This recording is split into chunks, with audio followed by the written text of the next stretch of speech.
When he saw the ring on her finger, his breath caught in his throat. Emily's ring. It couldn't be. For years had passed since he buried the love of his life, for long years of learning how to live with silence, of sleeping in a bed that felt far too big without her. The only thing that kept him going was knowing he still had her wedding ring. Not expensive, not flashy, but there's the last piece of her he could still hold on to. He kept it in a small wooden box she once adored, tucked safely on his dresser. He never touched it, never moved it, because moving it felt like saying goodbye all over again.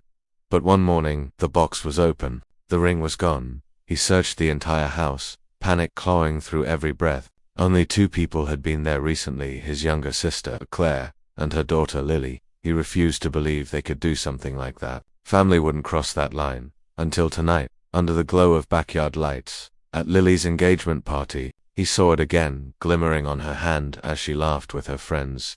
Emily's ring. He had already lost his wife once. He would never lose her again. He didn't shout when he saw Lily wearing the ring. He didn't grab her hand or draw any more attention to what was already a scene. Instead, he froze like the world had stopped spinning, and every memory tied to that ring came rushing back to suffocate him all over again. For years. It had been exactly for years since he lost Emily. For years of learning how to exist in a life suddenly emptied of laughter, warmth, and the soft voice that used to greet him every morning. Their love story wasn't extravagant or filled with grand gestures. It was built slowly across 15 years through shared meals, quiet car rides, arguments that always ended with forgiveness, and promises whispered against each other's skin. They married young, hopeful, and sure that they had forever. But forever ended too soon. Cancer stole her first, then stole every plan they ever made.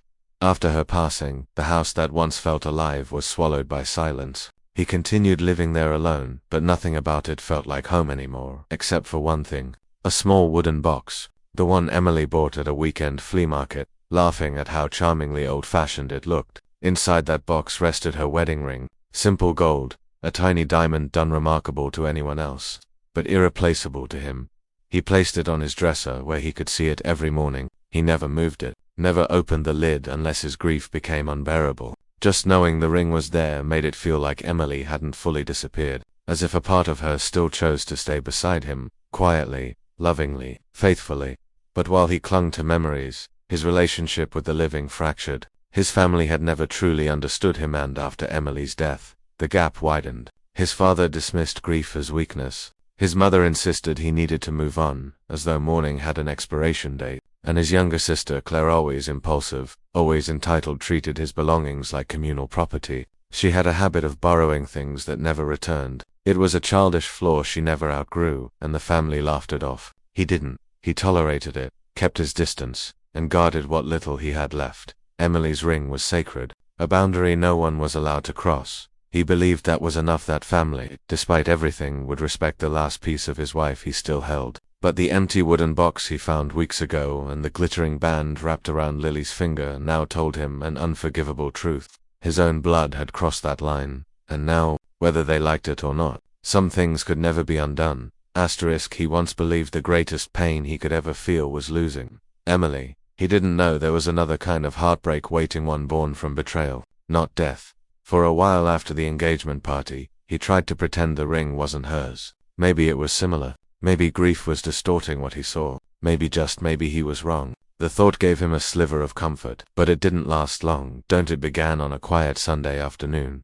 He decided to clean up the house a little, something he only did when loneliness became too loud to ignore. Dusting, rearranging books, folding clothes he rarely wore. When he reached the bedroom, his chest tightened. His eyes landed on the wooden box. The lid was open, his pulse spiked. He stood still for several seconds, hoping his eyes were lying to him, but reality didn't bend. The ring wasn't inside.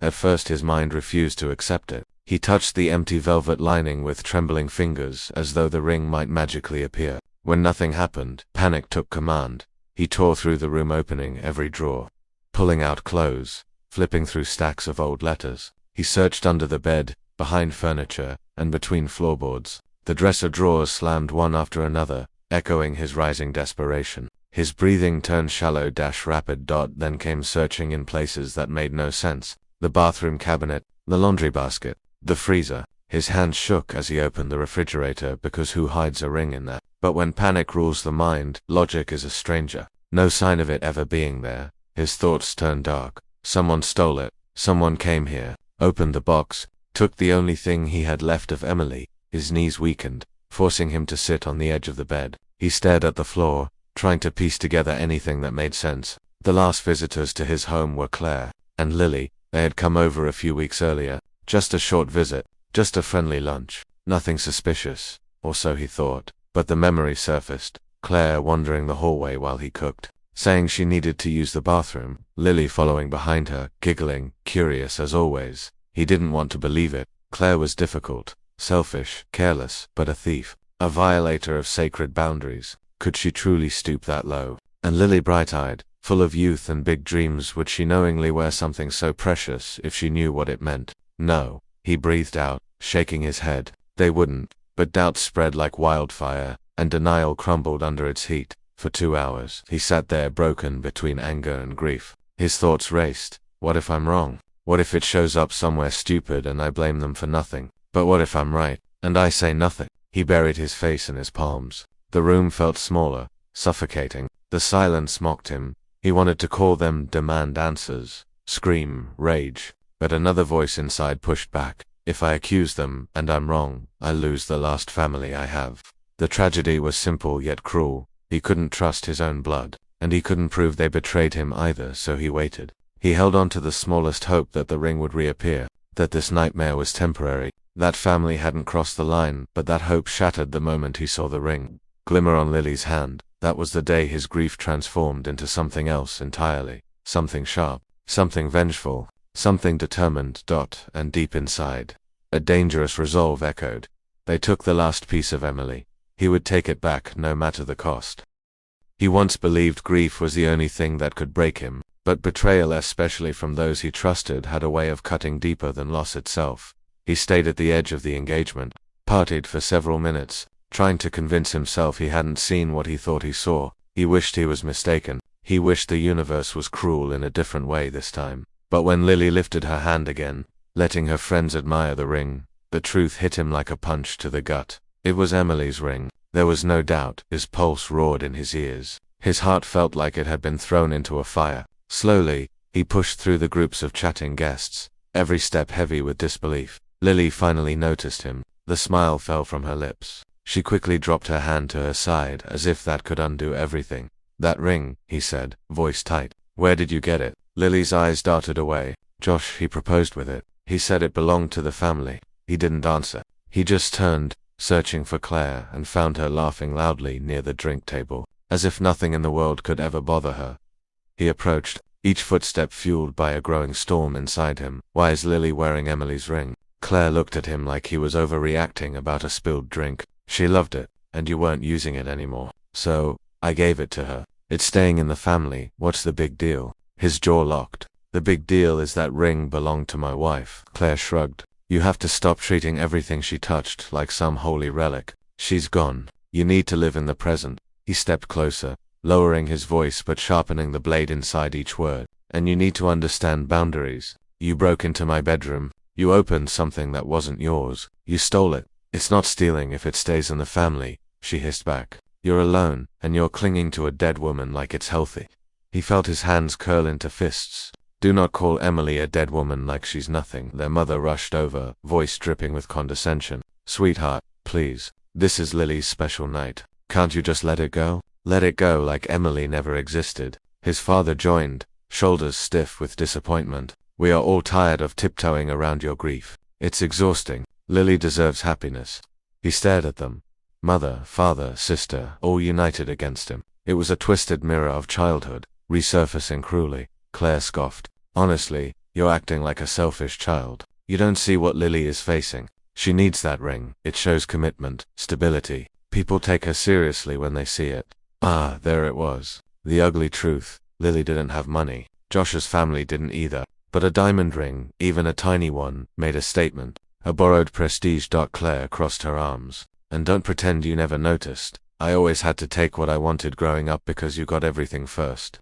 He stared at her, stunned. Everything first. All he ever had was Emily. "That ring," he breathed, "is the last part of my wife I have left." Claire rolled her eyes. "And I'm supposed to care?" Do you want us to build a shrine for your tragic love story? Something inside him cracked. He didn't shout. He didn't cry. He just changed. You had no right, he whispered. And you know it. His father's eyes narrowed. You will not ruin this evening. Apologize to your sister. He almost laughed. Apologize? For defending what wasn't theirs? Lily took a shaky step forward, voice small. I didn't mean to upset you. Mum said it was okay. He softened for a moment. Lily wasn't the villain here. She was a child molded by a mother who cared about image more than integrity. The question is, he said gently, do you want that ring? Knowing what it really means. Lily's eyes glistened. Her hand hovered protectively over the ring. I want to keep it. It makes me feel like I matter. His heart shattered again, not because of the ring, but because that girl believed worth came from stealing someone else's memory. Josh put an arm around her, puffing up. We'll take care of it. It's safe with us. He turned to Josh. You have 1 week to return it, or they'll hear from the police. Gasps. Guests whispering. Phones recording. Claire's voice turned venomous. You just can't stand to see someone live the life you lost. He met her eyes, unflinching. You'll never understand love. You only understand possession. She stepped closer, eyes blazing. You destroyed this family. He shook his head slowly. No, you did. The moment you robbed me of the only thing I had left. Silence, painful, heavy. He walked out, leaving behind a garden full of people who suddenly had nothing left to celebrate, and as the door shut behind him, he made a silent promise. They could twist the story. They could call him selfish. They could pretend to be the victims. But one truth would remain. Unshaken, they stole the last piece of Emily, and he would get it back at any cost. The drive home was a blur. Streetlights smeared into streaks of white and gold through the windshield, and his hands gripped the steering wheel so tightly his knuckles turned pale. Anger didn't even feel like the right word. It was something heavier, something sharp, betrayal layered on betrayal. He walked into his house and immediately headed to the bedroom. The empty space on the dresser stared at him like a fresh wound. Emily's ring wasn't where it belonged. He lifted the jewelry box again, just in case some miracle had happened, but the velvet slot remained hollow, violated. He needed that ring back now. He sat down, took a breath, and began listing every place Claire might have taken it. Then something clicked. Claire had bragged earlier about needing to resize the ring for Lily if she was trying to erase Emily's connection to it. She would have taken it to a jeweler. He started calling every jewelry store in town. The third store picked up. Hi, this is Denver Gold & Co. How may I assist you? He swallowed. Did a woman bring in a gold engagement ring recently? Small diamond, floral engraving on the inside. One moment, the woman replied casually. He waited, holding his breath like his life depended on it. Yes, she returned. We have a ring like that here. It's being resized for a young lady. His heart kicked against his ribs. I'm coming to get it. Sir, I'm not sure you. He hung up and grabbed his keys. The bell above the shop chimed when he pushed open the door. A glass case glittered with jewelry and promises that love could be bought, but none of it mattered. Only one piece did. A middle-aged woman stepped out from the back room. Are you the one who called about the gold engagement ring? Yes, it belongs to me. I understand, she said gently, but her eyes tightened with caution. But someone else signed the service form. My wife died, he said simply. That ring is what's left of her. Something in his voice must have reached her. She walked to a drawer behind the counter and took out a small white box. Opening it, she revealed the ring, its engraving still intact. Emily's initials, their wedding date. His chest constricted. Relief, pain, love. I have to ask for payment for the resizing service. The woman murmured. He nodded without argument and handed her his card. He would have paid anything, every dollar he owned, just to see that ring again. She gave the box to him carefully, as if she understood she was returning a piece of someone's heart. But the moment he turned to leave, the door slammed open. Claire marched in like a storm, Lily behind her, pale and anxious, their father, breath short from rushing, and of course Josh, who tried to look intimidating but only managed petulant. You have no right, Claire yelled. That ring is Lily's. The jeweler flinched. Other customers stared. He held the box behind him. This conversation ends now. No, Claire spat, stepping closer. You can't just steal it back. That word, he whispered. You keep using that word like you know what theft means. His father jabbed a finger toward him. Give it back and stop this nonsense. Lily's voice trembled. Please, don't ruin this for me. He shook his head slowly. I'm not ruining anything. I'm taking back what was never yours. Claire lunged forward as if to grab the box. He stepped away, firm and unshaken. The jeweler raised her voice. If anyone tries to take something that they have not purchased or do not own, I will call the police. Claire froze, closed jaw clenched in humiliation. He met her eyes. You already crossed a line once. You don't get to cross it again. That was the end of it. No winner. Just the truth finally spoken aloud. He walked out, ring box secured in his pocket. He expected silence when he reached home. Instead, headlights filled his driveway. Shadows clustered on his lawn. Voices shouting. His name slammed against his house like fists. Claire again. His parents, more relatives, accusations flying. You're mentally unstable. Emily wouldn't approve of this. You're sick. You're destroying this family. His father even had the nerve to yell. She wasn't even buried near us. Why do you care about a stupid ring? That one cut deeper than any blade. He stepped onto the porch, holding the door open behind him. His voice was quiet, too quiet for the rage inside him. You have 10 seconds to leave my property. Claire scoffed. You wouldn't dare. He held up his phone. 1, 2. They stared at him, shocked that he might actually mean it. 3, 4. His father stopped shouting. Lily hugged herself, eyes down. Claire's smugness faltered. 5. Josh quietly tugged Lily's arm. Let's go, Claire sputtered. He doesn't get to, he called out. 9. Claire's face went white. They left, not with remorse, not with an apology, with anger, with ugliness, but they left. And when the driveway emptied, he sank to his knees in the quiet dark, not broken, just exhausted. The next morning was bright and painfully calm. He stood at Emily's grave, the ring box in his hands. His voice wavered as he spoke to the stone etched with her name. I'm sorry this happened. I didn't protect your memory the way I should have. But I'm trying. I will always try. A breeze brushed his cheek, almost like fingers through his hair, the way Emily used to comfort him. He closed his eyes and breathed. I still love you, he whispered. I'll always love you. He placed the ring back inside the velvet slot and pressed the lid closed, not to hide it, but to keep it safe. At home, he bought a heavy steel safe, bolted it into the closet wall, set a new lock, a code that no one else would ever know. Emily's ring finally rested where no one could violate it again. Then he sat down at his kitchen table, staring at a blank sheet of paper, and began to write. Not an apology, not a plea, a goodbye. I choose peace. You chose possession, status, and convenience. I will grieve without you, and I will remember Emily without your mockery. Please do not contact me again. Goodbye. He folded the letter, addressed it to my family, left it in the mailbox. No yelling, no tears, no more battles. Just silence. A silence he finally owned. And as he closed the front door, he whispered into the quiet, I lost Emily once. I will never lose her again.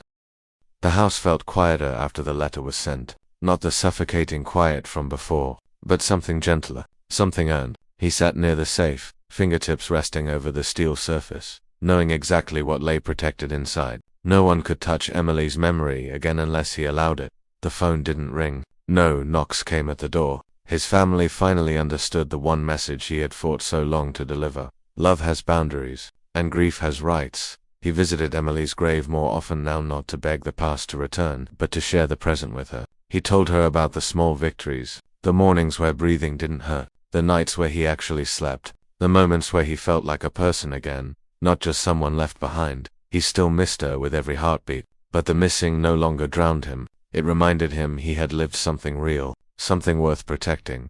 Losing his family wasn't the tragedy they accused him of. It was a trade he made willingly, to keep the one love that shaped him. Some people believe love ends when a life does. He knew the truth. Love doesn't disappear. It transforms. It learns to stand quietly in the corners of your heart, until you're ready to look at it again. Emily wasn't gone. Not really. As long as he guarded that memory, as long as he honored what they had, she would always be here. Love doesn't end when someone leaves. It simply finds a new place to stay. Thank you for staying with this story until the very end. Sometimes, the most painful choices are the ones that protect the love we treasure. And as we watched this man fight for the memory of his wife, we're reminded that true love doesn't vanish. It simply finds a quieter place to live inside us. If this story touched your heart, if you've ever held on to love, even when the world told you to let go, then you understand him more than anyone could. What would you have done in his place? I'd love to hear your thoughts in the comments below. And if you enjoyed this video, please don't forget to like to support the channel. Subscribe so you never miss the next story. Turn on notifications to join us every time a new episode drops. Your support gives us the strength to keep bringing meaningful stories to life. Thank you for listening. Thank you for feeling with us. Until next time, Take care of your heart and the love that still lives inside it.